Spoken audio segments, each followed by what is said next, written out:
Welcome everybody to this edition of Renegade Wrestling. I am your host JJ Williams, and for those of you that have not heard yet, been hiding under a rock somewhere, it was announced on Friday on Lowdown Radio, which is on unlimitedradio247.net, that us here at the Casa D18 Studios and Unlimited Radio 24/7 are going to be merging. Not only are you going to be able to find our shows on YouTube, Facebook, Twitter, like we always have been, but from December 1st until who knows when, we will also be found on unlimitedradio247.net. There's a little drop-down tab on it as we speak. It says Vlogs, VLOGS. If you hover over that, it'll drop down and you'll see Chicks on Wrestling, In the Pink, Statboy Rants, Renegade Wrestling. Nothing is there right now, so don't click on the links to go there because we haven't put the stuff up yet. Like I said, effective December 1st, that's this Saturday, you'll be able to start seeing our videos up there every week. So I just wanted to take this opportunity at the start of the show to thank you, Sean Cloth, and UnlimitedRadio247.net for giving us this opportunity. And now we're going to get to what I've been doing and get down to the questions. On Facebook, to start off today, Leo Roque asks, what do you think will happen when Brock Lesnar comes back? Will he form a team with Punk, or will Heyman turn on Punk?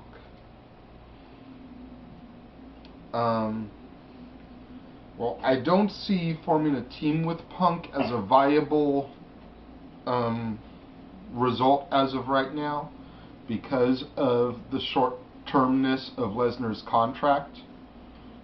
And that's part of why they put Heyman and Punk together in the first place, was because Heyman signed a deal to manage Brock, but he signed a deal that would have him on TV a lot more as Brock's mouthpiece, and they decided to put him with Punk since he was a Paul Heyman guy anyways, and once Punk turned heel.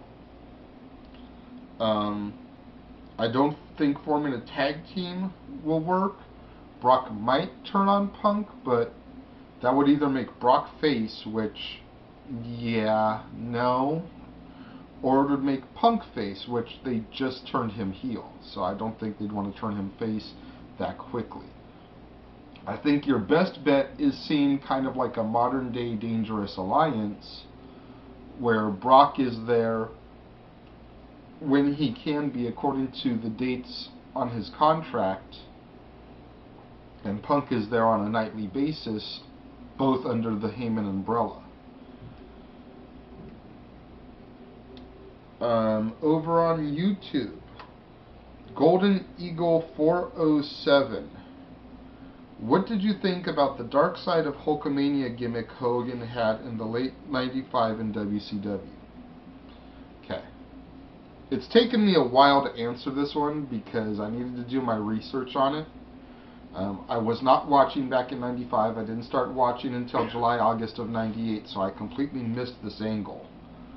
I actually went to YouTube a few days ago, and I found some videos on the Dark Side of Hulkamania, and all I can say is, it's fucking retarded.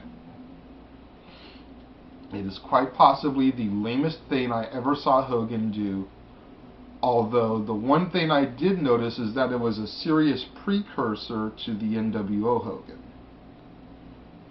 He was out there in all black, very much like Hollywood Hogan would do starting in '96. So maybe it was a testing ground of sorts to see if a heel Hogan, a dark Hogan, could work. If that's the case and it was a testing grounds, then I guess it did its job. But aside from that, it was just fucking retarded. Longhorn fan 11,000. Kane versus Tenzai, would it be any good?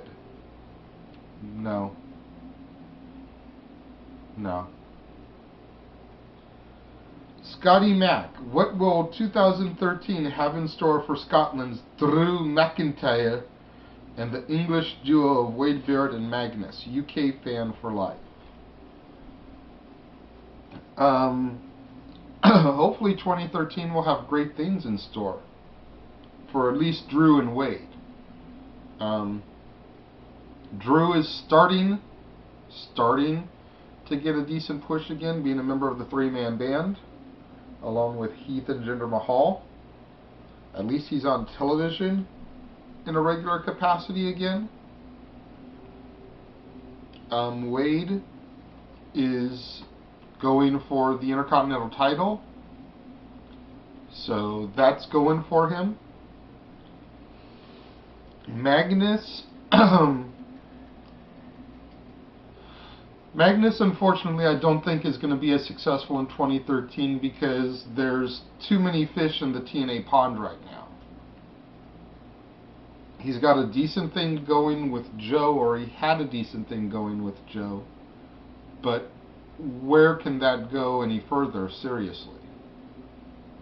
I think that's more or less ran its course, and unless Magnus can find another solid feud to get involved in, he's just going to kind of flounder around the lower mid-card hell, kind of like Douglas Williams is. I mean, how often do you see him on television?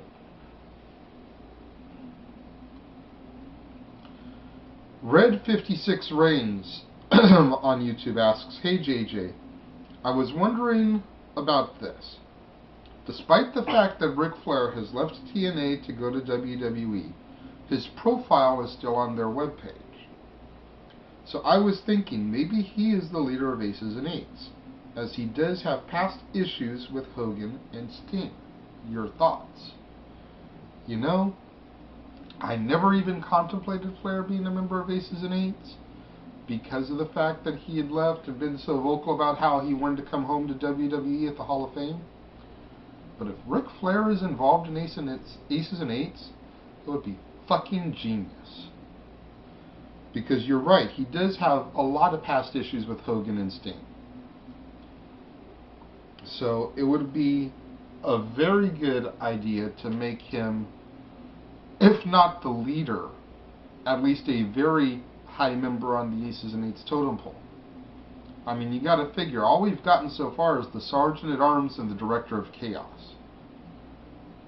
Okay, we still need to get the President, the Vice President, those type of people in Aces and Eights revealed. For Flair to be one of those people would be tremendous booking. And I'm a little ashamed of myself that I had never thought about that myself, Red 56 Reigns. So thank you for bringing that point up, because I said that would be just some genius booking right there. And something you wouldn't expect from TNA, because when you think of genius booking, TNA usually isn't the first thing that comes to mind. And I got one more question that I'm going to read today, and this one kind of shocked me too when I got it, because it was from a member of the Casa D18 Studios. So the last question today from the cripple herself, Jade Hogan. Do you think the whole thing with John and AJ is a heel angle for AJ, and she is just using John to help Dolph?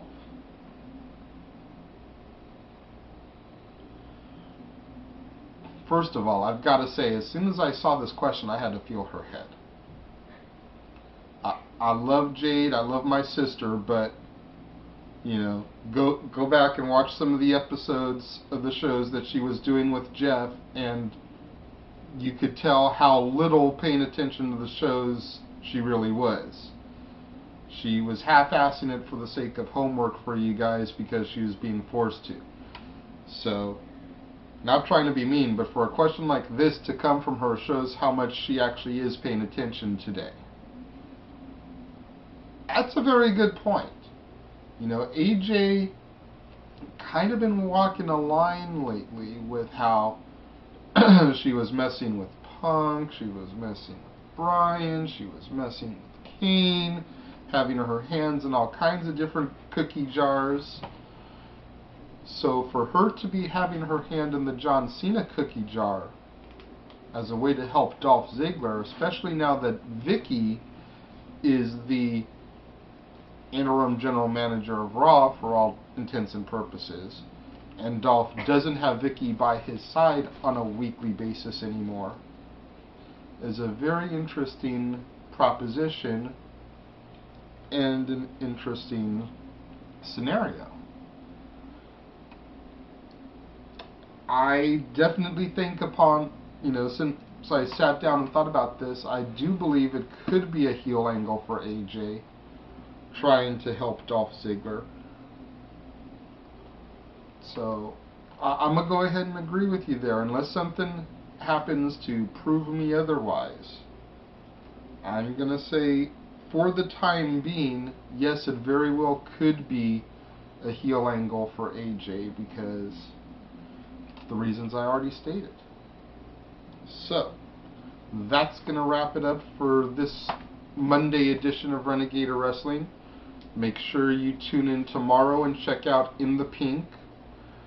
Make sure you tune in on Wednesday to see what Stat Boy is going to rant about this week.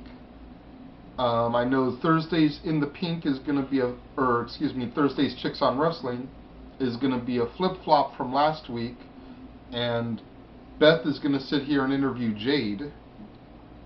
So that should be interesting to see what happens when that goes down. I'll be back on Friday with a brand new episode of Renegade Wrestling, more of your viewer submitted questions to answer. And then Saturday will be the first, and the merge with